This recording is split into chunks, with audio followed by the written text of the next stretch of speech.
Favourite recipe MDH का जीरा SIP जल जीरा मसाला। सिप सिप जीरा सिप MDH का जल्दी और जीरा सिप MDH का जल्दी और जीरा सिप। देखिए, एक तरफ बातचीत के कयास लगाए जा रहे हैं कि क्या किस तरीके की सुलह हो सकती है, लेकिन बमबारी लगातार इजराइल अपनी जारी रखा हुआ है और वो ये कह रहे हैं कि हम कोशिश कर रहे हैं कि जो पूरा न्यूक्लियर सेटअप है ईरान का वो हम खत्म कर दें।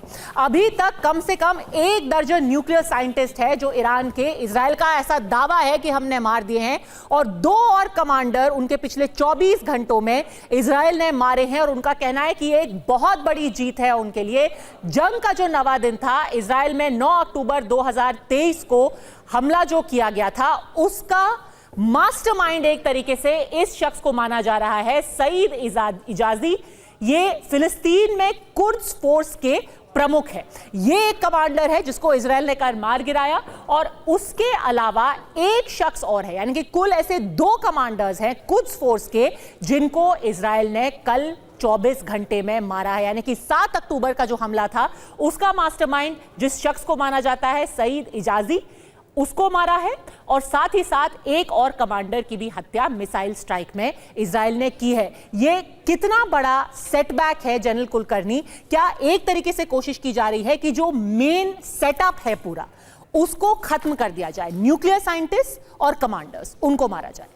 देखिएगा Padmaja, he was the curds force commander, curds force commander, top man, involved in planning, involved in financing, involved in coordinating between Hamas and Hezbollah, Hamas in Lebanon। तो ये एक बहुत बड़ा आदमी जिसके कारण 7 अक्टूबर 2023 को जो आज जहाँ तक ये इतने लंबा खिंच गया है, he is the man responsible. इतना ही नहीं, टॉप मिलिट्री लीडरशिप।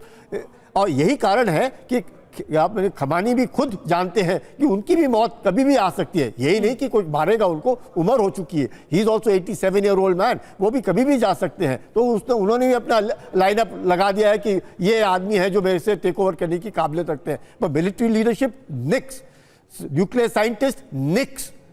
आप समझ सकते हैं कि कोई भी नहीं है ऐसी 10 लाख की फौज, 10 लाख की फौज। Of course it's a non contact warfare, कोई बूट्स ऑन ग्राउंड की जरूरत है। Iran can have hundreds of tanks, can have lakhs of people, कुछ भी नहीं होएगा, because they are not going to assault Israel, neither Israel is going to assault Iran. लेकिन इसके बावजूद भी जो अफरा तफरी ईरान के अंदर है, आपके जब पास लीडरशिप नहीं है, आपके पास कुछ भी नहीं है, और आपके पास total complete air domination zero है, complete skies are dominated by Israel. आप समझ सकते हैं क्या बुरा हाल होगा आज की तारीख में ईरान में। और to the credit of Iran that it is able to retaliate, to the credit of Iran, even if 4 of these missiles are able to go on Israel, I think it's a huge big moral boosting factor for Iran. So somehow और the other मुझे ऐसे लगता है Israel को बहुत यकीनन देखना पड़ेगा कि ईरान की कोई मिसाइल उस तक ना पहुंच पाए, जिसमें क्योंकि the 2 carrier fleets of America और ऑलरेडी देयर इन बहरीन,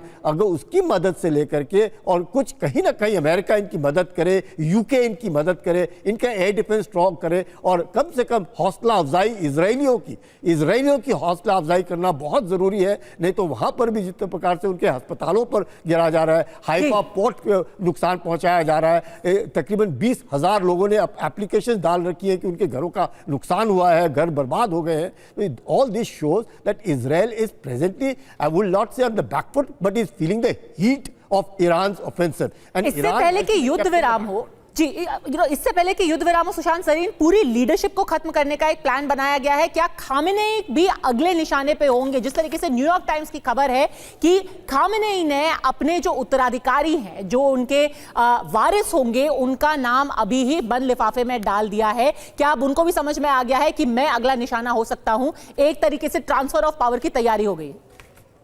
यार पद्मजा, ईरान के अंदर जो सिस्टम है ना, वो उसको आप एक तानाशाही तो बोल सकते हैं, एक अथॉरिटेरियन रिजीम तो बोल सकते हैं, लेकिन वो किसी एक व्यक्ति के ऊपर निर्भर नहीं है।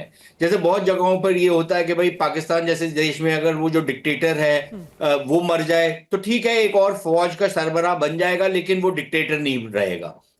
ईरान के अंदर जो सिस्टम है उसमें एक इंस्टीट्यूशनल टेक ओवर है, जो इस्लामिक कट्टरपंथी हैं उनका एक इंस्टीट्यूशनल टेक ओवर है। उसमें अगर आप ऊपर के लोगों को मार भी देते हैं तो एक उनका उत्तराधिकारी रहेगा, वो जरूर कोई ना कोई एक लाइन ऑफ सक्सेशन होगी कि उनको रिप्लेस कर दिया जाएगा। अभी आप बात कर रहे थे कुछ फोर्स वाले कमांडर को मार दिया आपने, आईआरजीसी के कमांडर्स को मार दिया, उनको रिप्लेस कर दिया गया।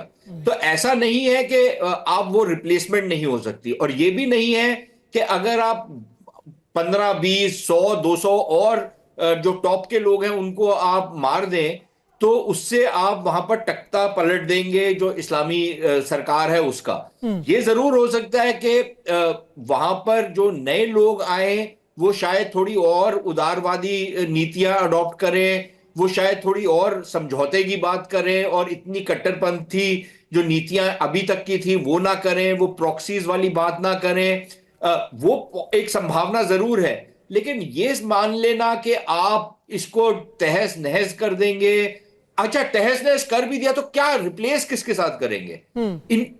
अगर आपने इन सबको हटा दिया तो जो बाकी बचे हैं उसमें से सत्ता कौन संभालेगा? क्या वो संभाल पाएगा? क्या वो देश चला पाएगा? या आप उस देश को एक गृह युद्ध में, एक क्योस में, जैसे सीरिया वगैरह में हुआ था, आप उसमें धकेल रहे हैं? जी सुशांत जी, जैसा अमेरिका का इतिहास रहा है वो तो कभी उनकी चिंता रही नहीं है। वो तख्ता पलट और रेजिम चेंज करते हैं। रेजिम चेंज के बाद क्या प्लान होना है वो कभी ना डोनाल्ड ट्रंप ने बताया है, ना उनसे पहले जो राष्ट्रपति रहे, ना जॉर्ज डब्ल्यू बुश, ना बराक ओबामा, उन्होंने कभी बताया है कि उनका आगे का क्या प्लान रहा है। ये है सीक्रेट रेसिपी एमडीएच का जीरा सिप जलजीरा मसाला। सिप सिप जीरा सिप, MDH का जल्दी और जीरा सिप, MDH का जल्दी जीरा सिप।